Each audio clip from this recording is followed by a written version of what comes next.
Good morning, students. Are you able to hear me? Yes, ma'am. Right. So, in yesterday's class, video has shown for you regarding plate load test, right? So, what should be the dimensions of a plate and what loading to be given, and when we need to increase the loading and when we need to stop the plate load test, and on what purpose we conduct the plate load test. All these points were covered, right? So, in today's class, again, I'll play the video regarding SPT test. Okay.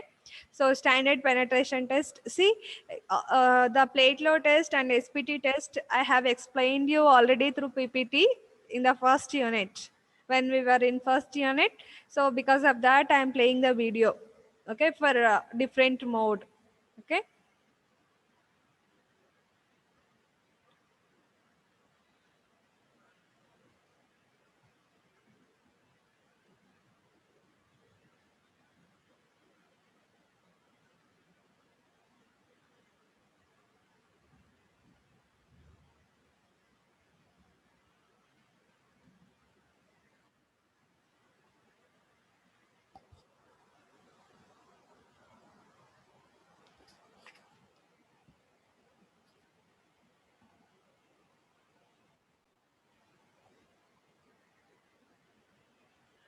Right.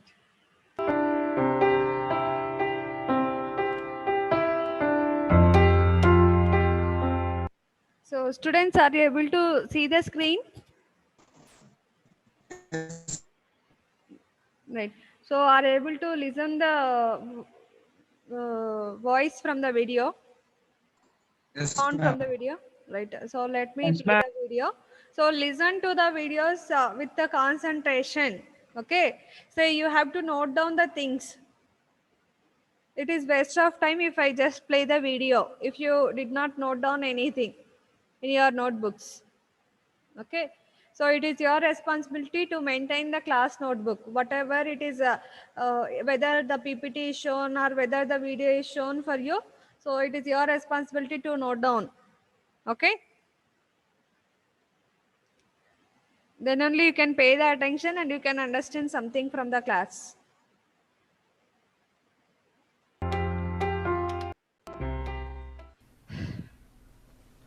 So last class I've solved a problem of plate load test.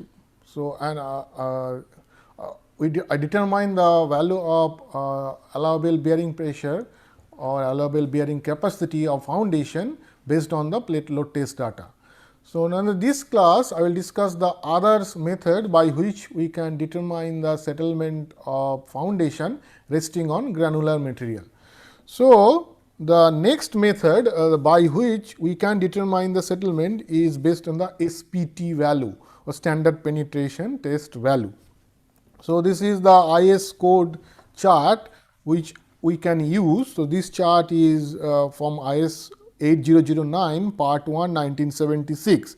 So here we can see that this is the n value, different n value starting from 5 to 60, and this is the width of the footing. So x axis is the width of footing. These charts are for different n value, and the y axis is the settlement in meter per unit pressure in terms of kg per centimeter square. So which means that if suppose we have a footing width, if say footing width is 3 meter and n value is say 15 is the n value, corrected n value. This is n corrected. So what will be the so this is the 3, this is the 15 n value chart. So this is the 3 corresponding to this one. So this value is equal to 2 into 10 to the power minus 2. Okay, so this is in the log scale. The y axis is in the log scale. So this is in a semi log graph. So so that means we can say that our settlement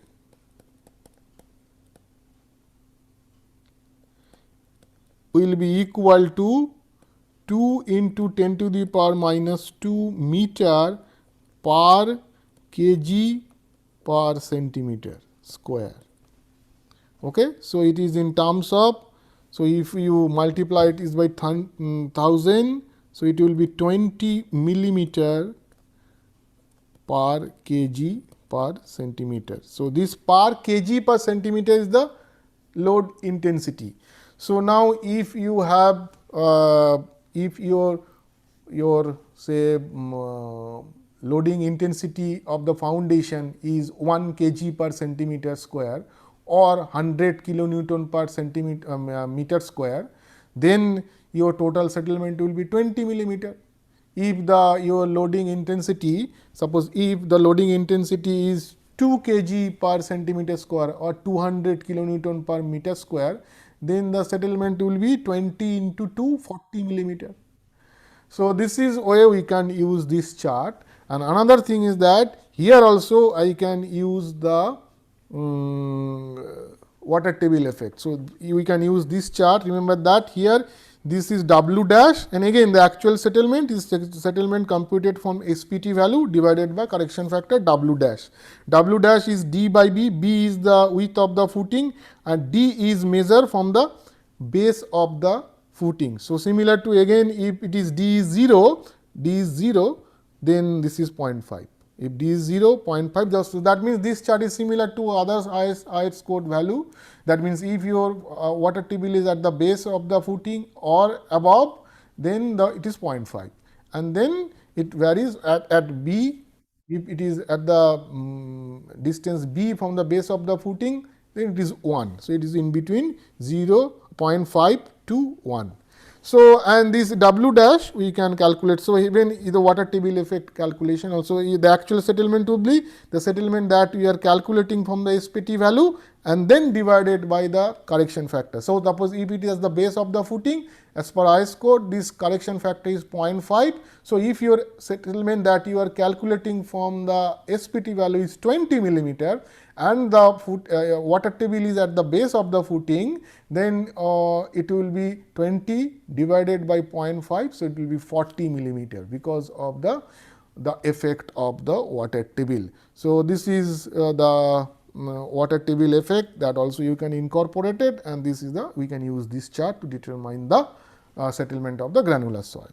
So, next method, that is the based on SCPT, standard cone penetration test.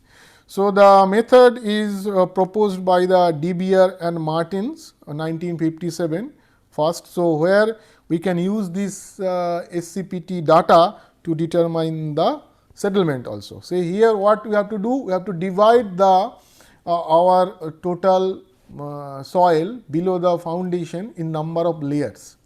Okay.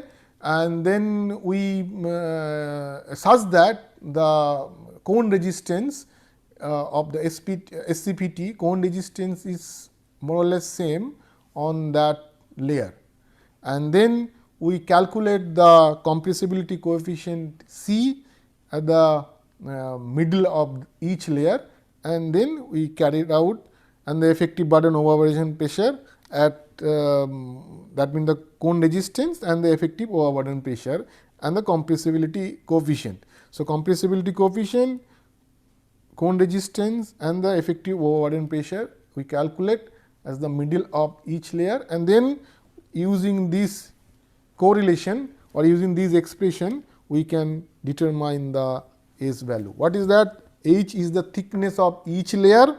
So, then this will be the summation. If there is a number of layer, this will be the summation. So, this is 2.3 H by C. C is this the compressibility coefficient, and this C we can determine by using this correlation. Sigma B 0 or the P 0 bar is the effective overburden pressure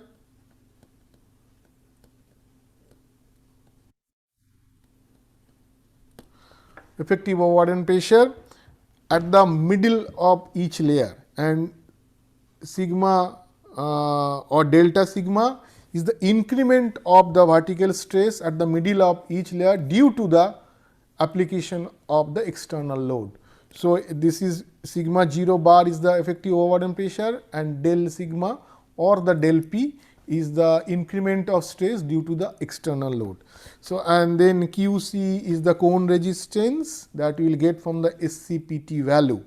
And then if I use the Mehrab suggestion, then this compressibility coefficient C is 1.9 QC divided by sigma 0 bar, and whereas for previous method DBR or Martin is given 1.5.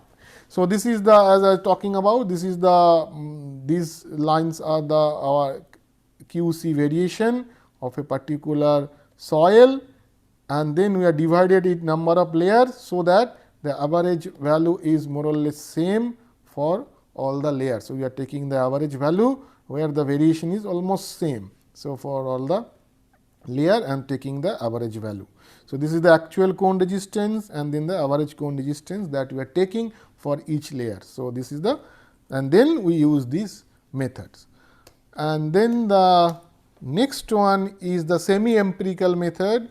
This is provided by Buisman 1948, where it is similar to the previous method SCPT. So, difference is the here it is sigma 0 divided by E. So, initially it was C. So, this is the H is the thickness of each layer, and again sigma delta sigma is the increase in vertical stress at the middle of each layer due to the application of the external load, and E is the elastic modulus of the each layer, and sigma 0 bar as usual the initial effective overburden pressure.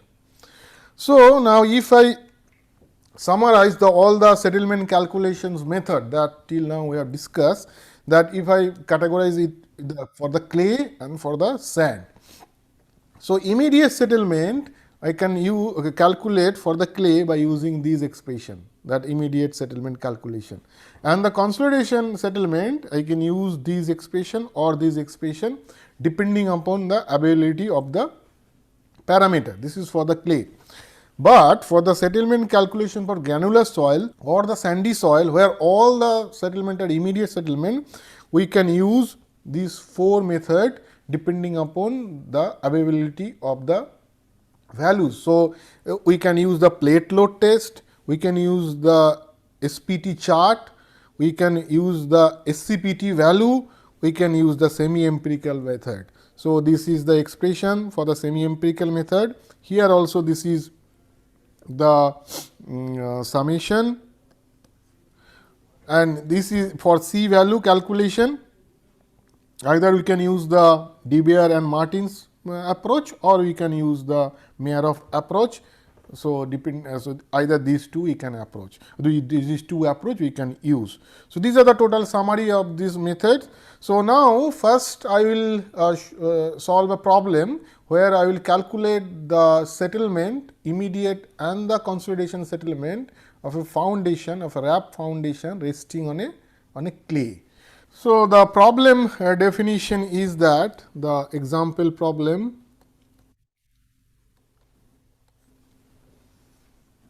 is that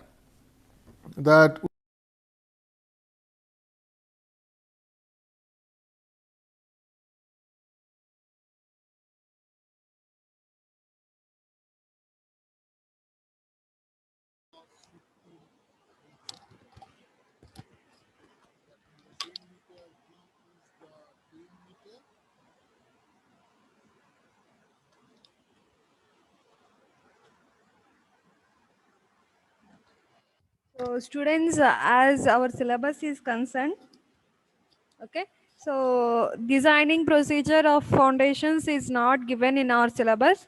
So, only theories are enough. Okay, the Terjagi theory for bearing capacity, IS code methods, okay, and regarding settlements, okay, whatever the equations that we have discussed, and the plate load test, SPT test, okay. So, these formulas are enough as per our syllabus is concerned. Okay. So, there is only one topic left in the 4th unit, that is allowable settlements or permissible settlements. So, students, if you can remember, we designed the foundation. Okay. So, to avoid the or to reduce the settlements in the soil, to reduce the settlements in the foundation, right. So that will lead to the failure of a structure, right? So but we are saying that the IS code is recommending that uh, till some limit the settlements are allowed. Okay, so even that particular limit amount of settlement occurs in the foundation, that may not cause any problem in the superstructure. Okay, so likewise settlement are allowable settlements limits are there according to IS codes. Okay, so that topic need to be discussed. Okay, so listen to the video for that topic. Okay, only one table will be there. Okay, you need to remember those values so that it will be helpful for you in the competitive exams. Okay, so there may not be any question on allowable settlement limits. Okay, so even if there is a question, it will be for 2 marks question. Okay, regarding allowable settlements.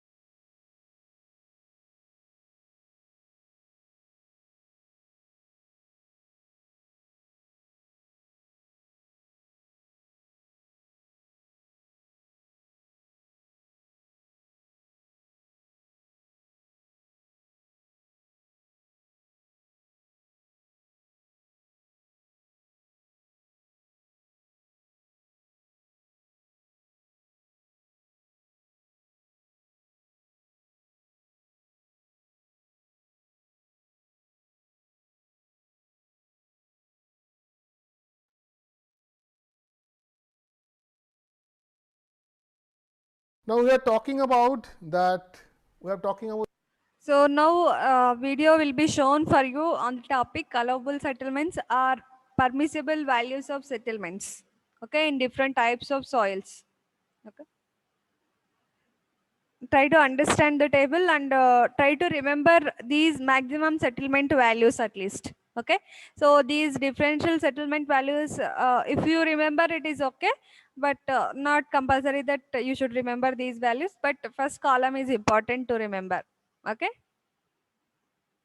like here also in plastic clays the first column need to be remembered.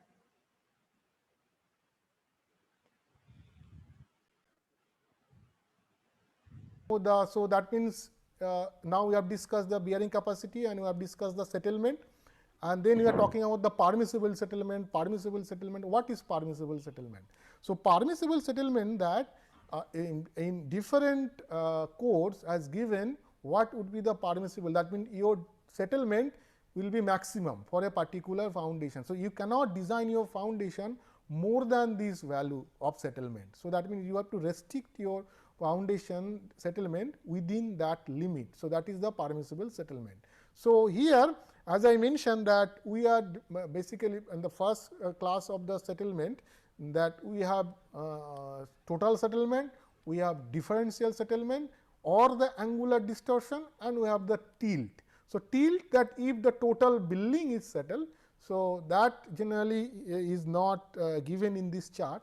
So the things that generally we follow are that these are the permissible value. So for the isolated footing, or if sand or hard clay, then for the steel structure your maximum permissible value is 50 millimeter. This is as per IS code, and for the RCC structure it is also 50 millimeter, and for the differential settlement is 0.0033 L, and for the RCC is 0.0015 L. But if it is on clay, plastic clay means the soft clay, or then this value is 50 millimeter for steel structure, and RCC structure it is 75 millimeter, and these are the other values, angular distortion and differential settlement. And if it is wrap foundation or rigid foundation, then we can go for higher settlement. So this value is 75 millimeter for RCC and for the steel both, and for the plastic clay it is 100 for RCC and the for the steel structure. And here remember that this L value is the length of the deformed part of wall or the raft or the center to center distance between the column. So, it is the deformed part of the wall or the raft or the center to center between two columns. So, that means, if there is a differential settlement of two columns you are measuring for isolated footing, then it will be difference between the two columns center to center, or if it is a raft where there is a differential settlement in two parts of the raft, then the distance between two portion is will be the L. Okay. So, now what we will do that we will saw now design we will design the foundation. So, first problem that I have taken that determine the net allowable bearing capacity, sometime it is called allowable bearing.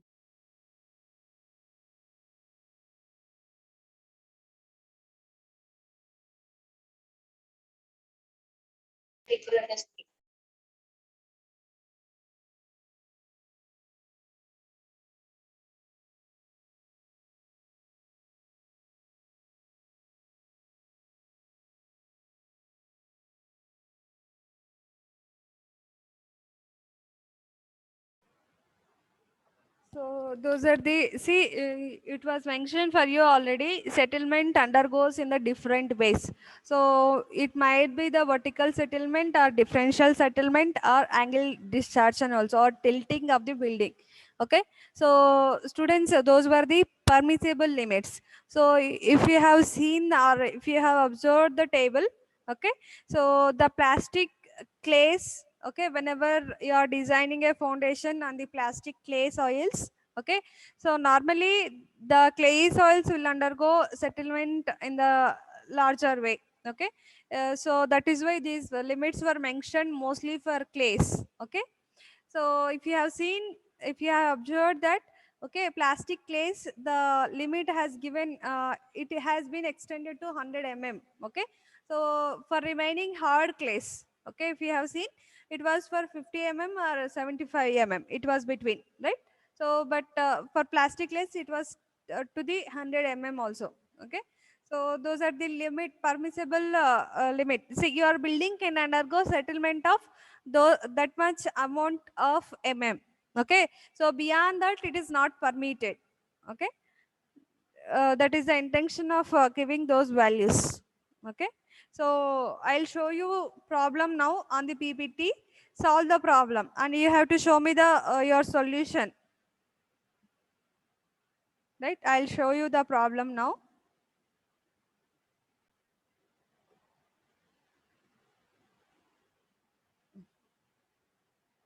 Yes, so students, are you able to see the problem here on the PPT? Yes, ma'am. Right, so can anyone read out the problem?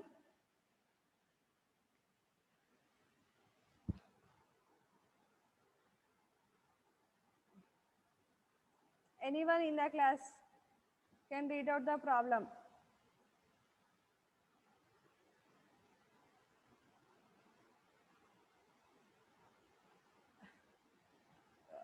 So 19 series 104. Can you read out the problem? Yes, ma'am. So please read out the problem. Determine the ultimate bearing capacity of a strip footing 1.20 meter wide and having the depth of foundation of 1 meter using Texagi's theory and assume general shear failure. Take phi is equals to 35 degree. Gamma is equals to 18 kilonewton per meter cube and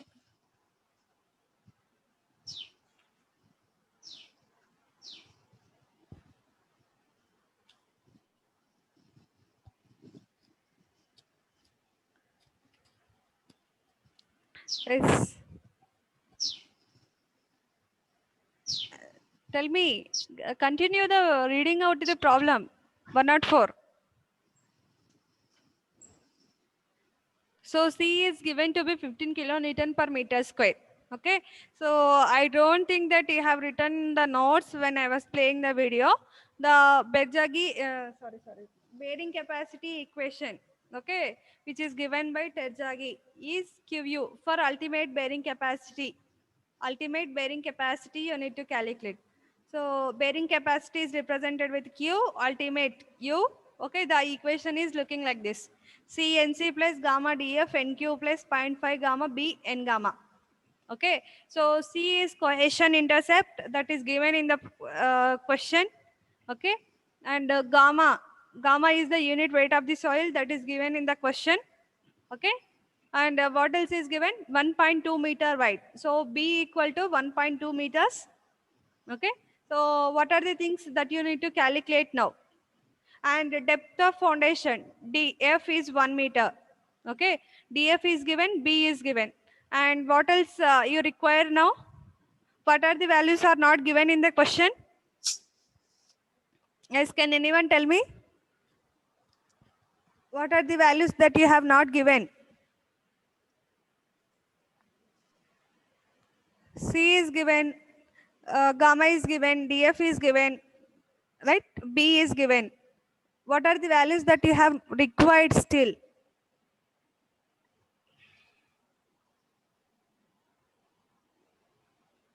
Yes.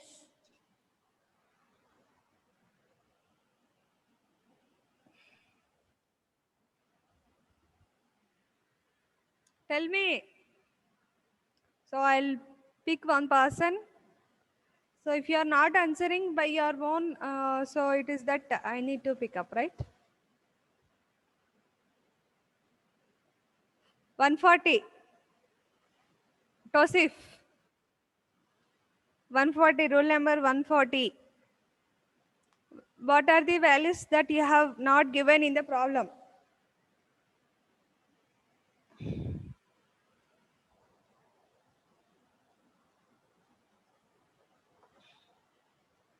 Are you there in the class?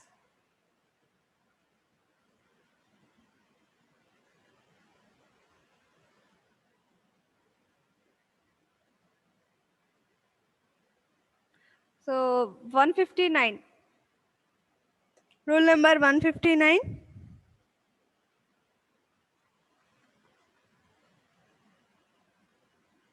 ఏమైందండి?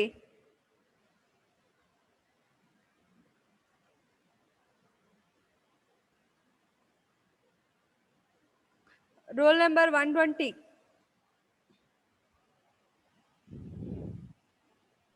Yes, ma'am. So మనకు ఏ values ఇవ్వలేదండి ఇక్కడ? NC and N gamma. NQ ఉందా అండి? NQ కూడా madam. So NC is not given, NQ is not given, N gamma is not given. What are all these values?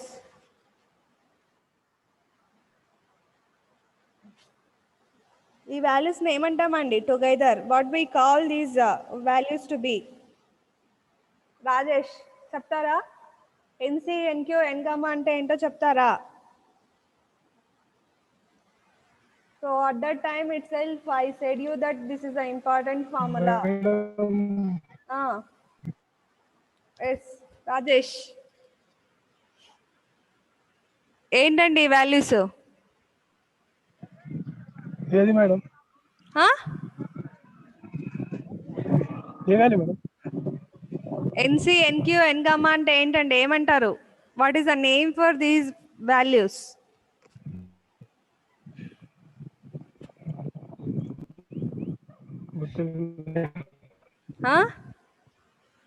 Bearing capacity factor. ఎవరండి చెప్పింది? Ultimate bearing capacity. So bearing capacity factors Nc Nq N gamma.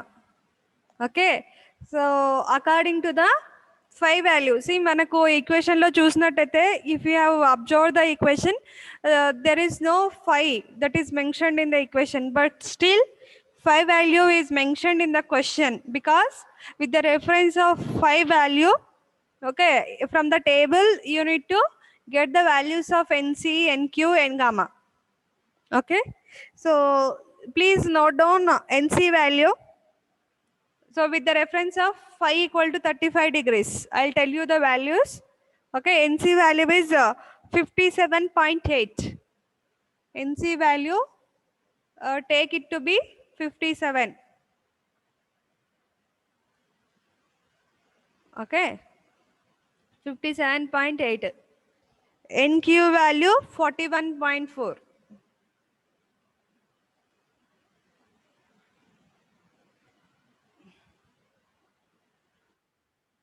N gamma value 42.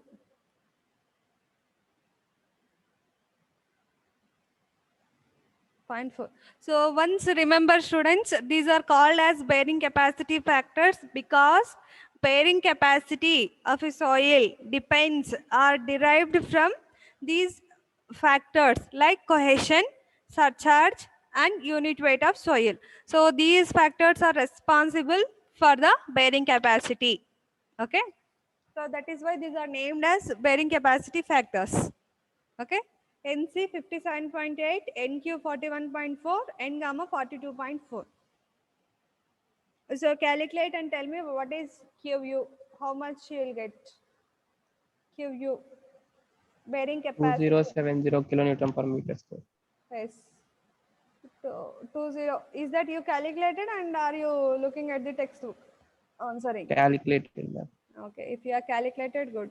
Okay, even if you are looking at the textbook, it's okay. But you should know how these values are taken and you need to understand what is going on there. Okay.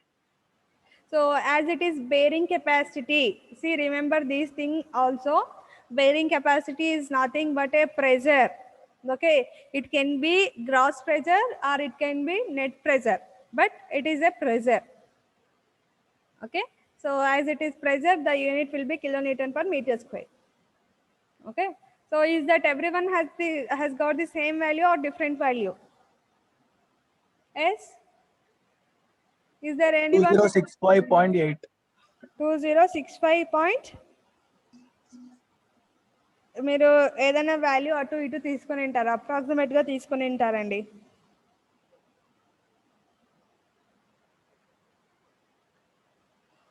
So otherwise అంతా కరెక్ట్గానే వస్తుంది.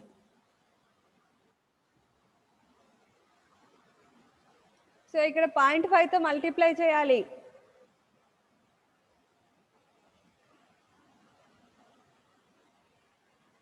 Right. B 1.2 meters, BF 1 meter. Right. So 2070 is the correct answer. Right. So let us solve one more problem on IS code method.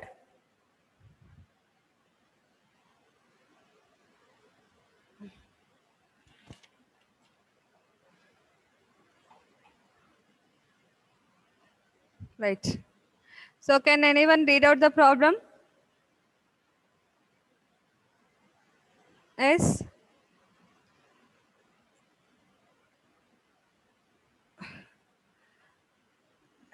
Rahul, can you read out the problem?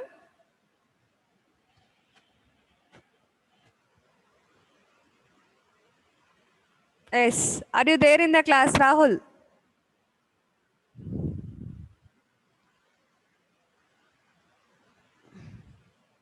One not 8. Athar Khan Ankunta. Can you read out the problem? 108. ఏమైందండి? So ఇంతమంది కూడా క్లాస్లో ఉన్నారంటే ఉన్నారు, అంతేనా? Manideep 112, Manideep.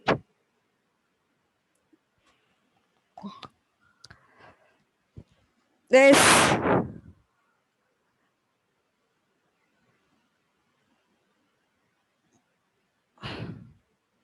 Manikanta, are you there in the class?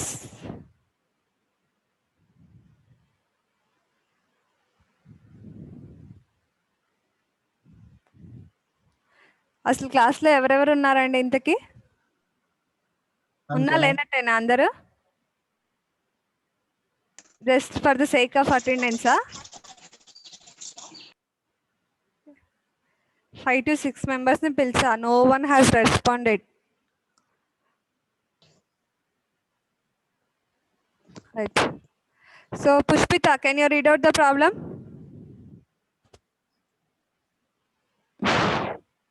Pushpita, are you there in the class? Yes, ma'am. So read out the problem.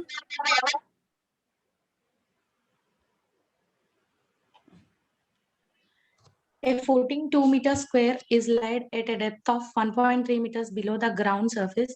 Determine the net ultimate bearing capacity using IS code method. Take gamma is equal to 20 kilonewton per meter square, phi dash is equal to 30 degrees, and C dash is equal to, ma'am, the value is not visible. C dash is equal to 0. Okay. So you have given with the gamma, phi and C dash. DF is given and base is given, right? So you need to use IS code method formula now. And what is that? You need to calculate net ultimate bearing capacity. What is the representation for net ultimate bearing capacity? Yes, Pushpita, can you tell me what is the representation for net ultimate bearing capacity? Net ultimate bearing capacity. What is the letter that we use to represent? Pushpita.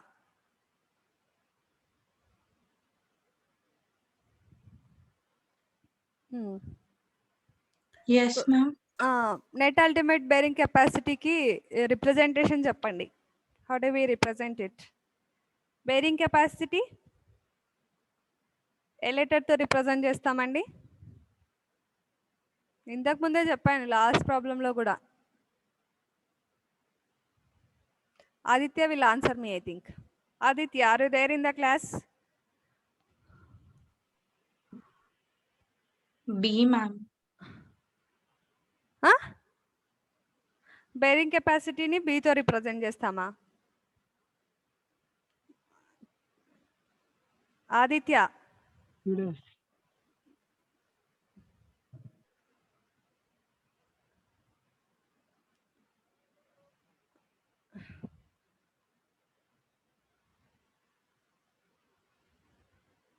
right. So Bhikshapati will answer me. What is the representation for net ultimate bearing capacity, Bhikshapati?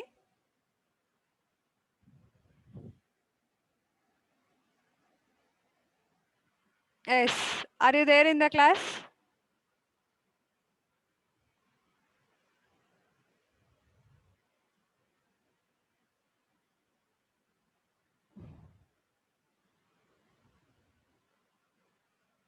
No way.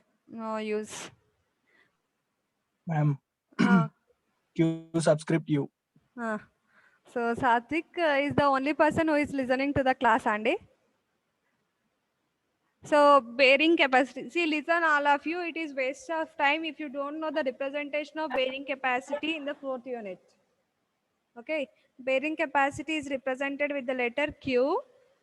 Okay. Small q. As it is ultimate, it is small u.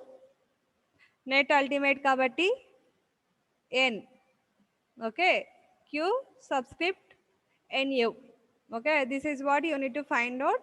And you need to use IS code method formula. Yes. So formula రాసుకున్నారా అండి ఎవరన్నా notebooks లో? నాకు తెలిసి రాసుకుని ఉంటారు మీరు.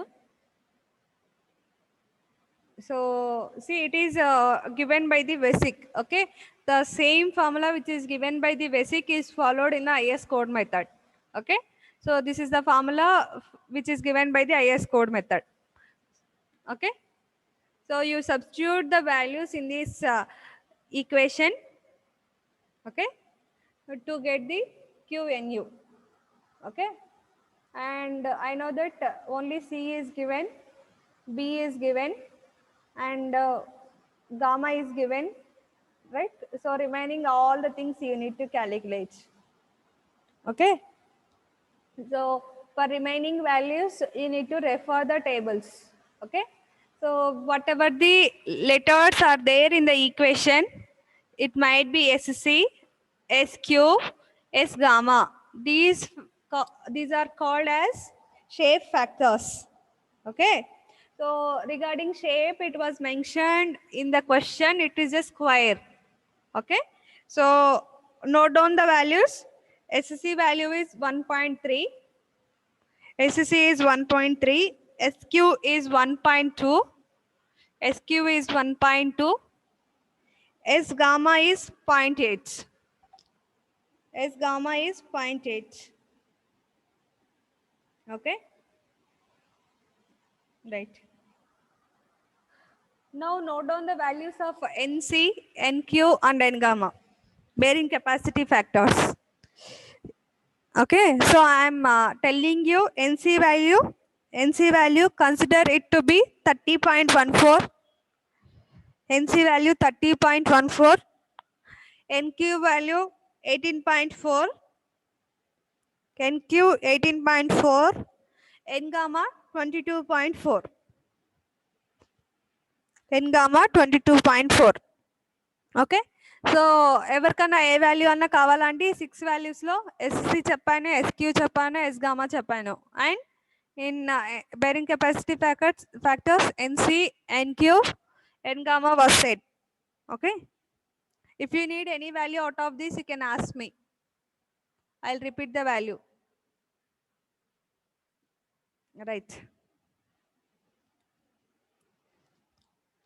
So what are the things that you need at?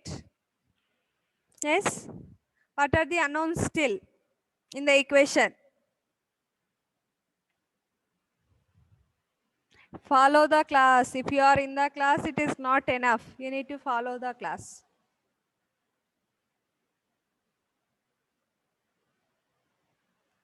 Yes. Sai Kumar, ఇంకా unknown values ఏమున్నాయండి? 51 Sai Kumar. Yes ma'am. Unknown values ఇంకా ఏమున్నాయండి? బేరింగ్ కెపాసిటీ ఫ్యాక్టర్స్ చెప్పాను, సేవ్ ఫ్యాక్టర్స్ చెప్పాను, ఇంకా అన్నోన్స్ ఏమున్నాయి ఈ క్వశ్చన్ లో? Depth factors. Depth factors. So depth factors equations రాసుకున్నారా అండి మీరు నోట్స్ లో ఎవరైనా? సో డెప్త్ ఫ్యాక్టర్స్ లో డీసీకి formula. Okay, so write down the formula for DC. So మీకు ఎగ్జామ్లో ఇవన్నీ ఇవ్వరండి, మ్యాక్సిమం ఇస్తే బేరింగ్ కెపాసిటీ ఫ్యాక్టర్స్ మాత్రమే ఇస్తారు క్వశ్చన్లో. So depth factors, shape factors ఇవన్నీ ఇవ్వరు, మీరు గుర్తుపెట్టుకోవాలి. ఓకే, డీసీకి formula 1 + 0.2 into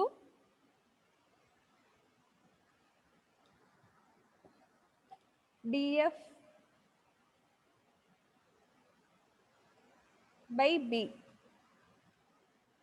Okay, into tan 45 + 2, 45 into tan 45 + pi/2.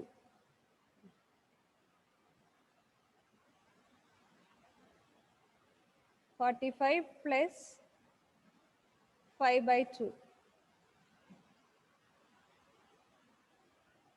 So ఇది డీసీకి ఫార్ములా అండి. డీక్యూకి డి గామాకి సేమ్ ఫార్ములా.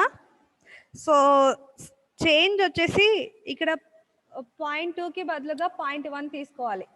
ఓకే, డీక్యూకి ఆర్ డి గామాకి సేమ్ ఫార్ములా 1 + 0.1.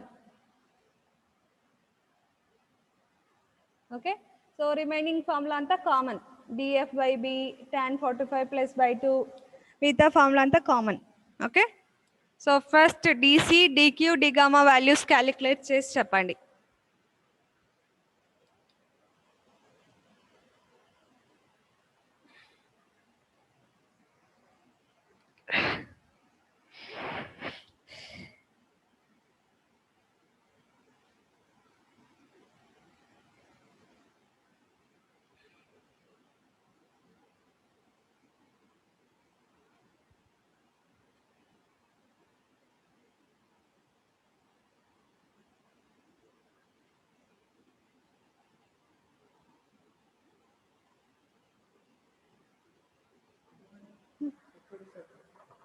క్లాస్ ఉంది ఇప్పుడు.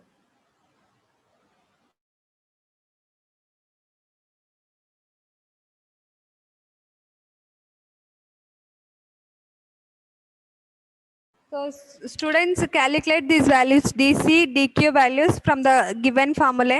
Okay, tell me the values dc dq. Ma'am ఒకసారి క్వశ్చన్ చూపిస్తాను.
So students, have you calculated DC,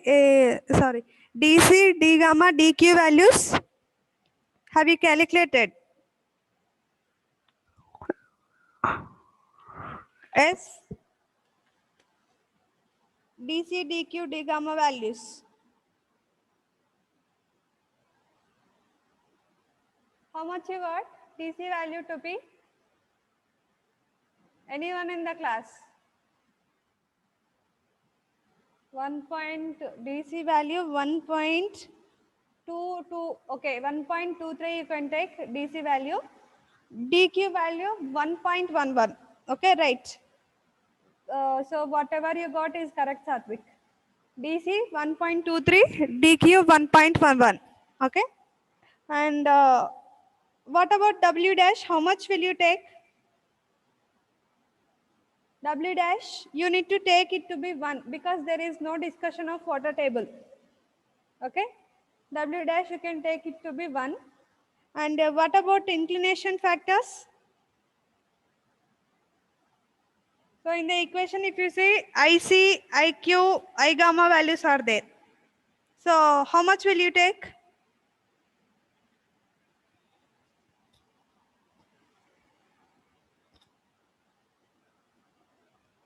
So there is formula again for these values. Okay. So I'll tell you the formula.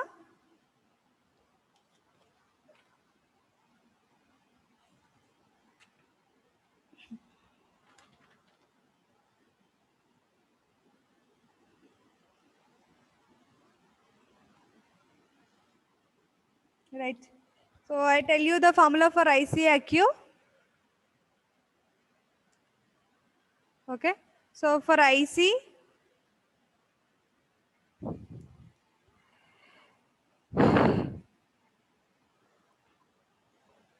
IQ formula is same, that is 1 minus alpha by 90 degrees square. Okay. This is the formula for IC and IQ and I gamma. Okay, I gamma formula.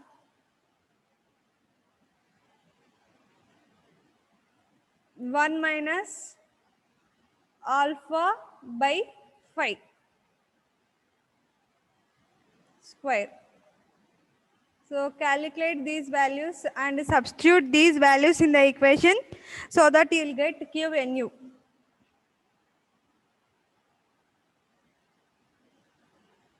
Okay. So these are inclination factors. Okay. So alpha is the angle again. Okay. So if you see the question, okay, there is no discussion of angle. Okay. So anyhow, because C is 0, the first term will become 0. C and C S D. QNU equation, the first term will become 0. Okay. And 1.3 you will get for IQ. Okay. You should get IQ value to be 1.3. Not 1.3. Yes, 1.3 I think so. Okay. Nearly. And I gamma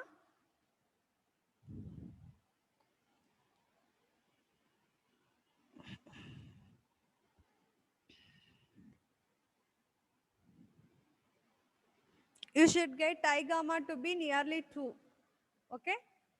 Substitute these values in the equation and tell me what is QNU. Okay. So, class.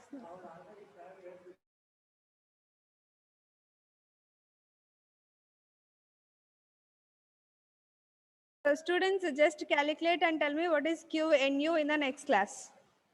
Okay, so I'm ending up the session. Okay, be ready with your answer by the next class for QNU.